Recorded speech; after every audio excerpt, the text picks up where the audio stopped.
আসসালামু আলাইকুম দর্শক, আপনারা সকলেই অবগত আছেন যে গত 4ই জুলাই নরসিংদীর মেঘনা বাজারে একটি মর্মান্তিক দুর্ঘটনায় একই পরিবারের 5 জন সহ 6 জন পানিতে ডুবে যায়, যার মধ্যে 4 জনকে জীবিত উদ্ধার করা হয় এবং 2 জন নিখোঁজ থেকে পরের দিন একজনের লাশ পাওয়া যায় এবং অন্যজন এখনও পর্যন্ত নিখোঁজ।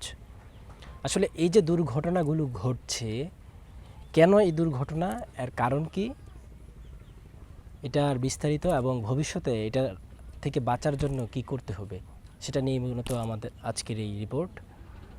তার আগে আমি আপনাদেরকে একটু জানিয়ে রাখতে চাই যে চরাঞ্চলে প্রায় বাঞ্ছারামপুর, মাধবদী এবং নরসিংদী 3টি থানার কয়েকটি গ্রামের প্রায় অর্ধ লক্ষ মানুষের যাতায়াত এই রাস্তা দিয়ে, অর্থাৎ নৌপথে তাদেরকে অনন্তরামপুর, চর্দি ঘুলদি, মেঘনা বাজার এই ঘাটগুলো দিয়ে তাদেরকে প্রতিদিন যাতায়াত করতে হয়। ঘরে মেহমান আসলে তাদের মেহমানকে আপ্যায়নের জন্য বাজার করতে হলেও তাদেরকে মাধবদী যেতে হয়। অর্থাৎ তাদের এই যে যাওয়া আসা, তাদের এটা নিত্যদিনের সঙ্গী। গড়ে দৈনিক 2 থেকে 3 হাজার মানুষের যাতায়াত এই রাস্তা দিয়ে। এখানকার মাঝির সঙ্গে আমি কথা বলে জানতে পেরেছি যে তাদের সকাল 8টা থেকে সন্ধ্যা 6টা এটা হচ্ছে তাদের নিয়ম। যদি এই সময়ের ভিতরে কেউ আসে তাহলে তাকে 25 টাকা ভাড়া দিয়েই অনন্তরামপুর থেকে মেঘনা বাজার যেতে পারে এবং সেখান থেকে অনন্তরামপুর ফিরতে পারে।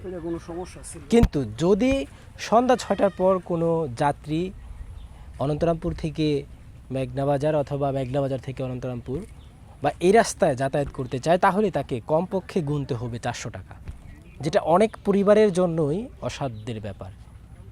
এবং যদি নিয়মিত যাতায়াত হয় তাহলে সেটা আরও কষ্টের ব্যাপার। সেজন্য অনেক যাত্রী মূলত এই বড় নৌকা দিয়ে আসতে চায় না, ছোট পোষা নৌকা দিয়ে 200 বা 300 টাকা ভাড়া দিয়ে তারা আসার চেষ্টা করে।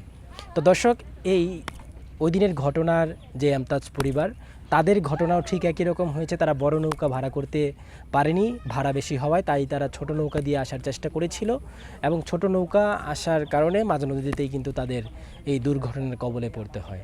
একই সঙ্গে আপনাদেরকে আরও জানিয়ে রাখতে চাই যে এই দৈনিক 2,000 মানুষের, 3,000 মানুষের যাতায়াত এবং অর্ধ লক্ষ মানুষের যে ওইদিকে আসলে নির্ভরতা তাদের, এখানে কিন্তু কোনো নৌকার মধ্যেই তাদের একটা যাত্রী সেবার জন্য যে লাইফ জ্যাকেট বা সুরক্ষার জন্য কোনো বিপদে পড়লে, নৌকা ডুবি বা কোনো দুর্ঘটনার কবলে পড়লে তারা যে বাঁচবে, তাদের লাইফ জ্যাকেট সহ কোনো রকম ব্যবস্থা তাদের নেই।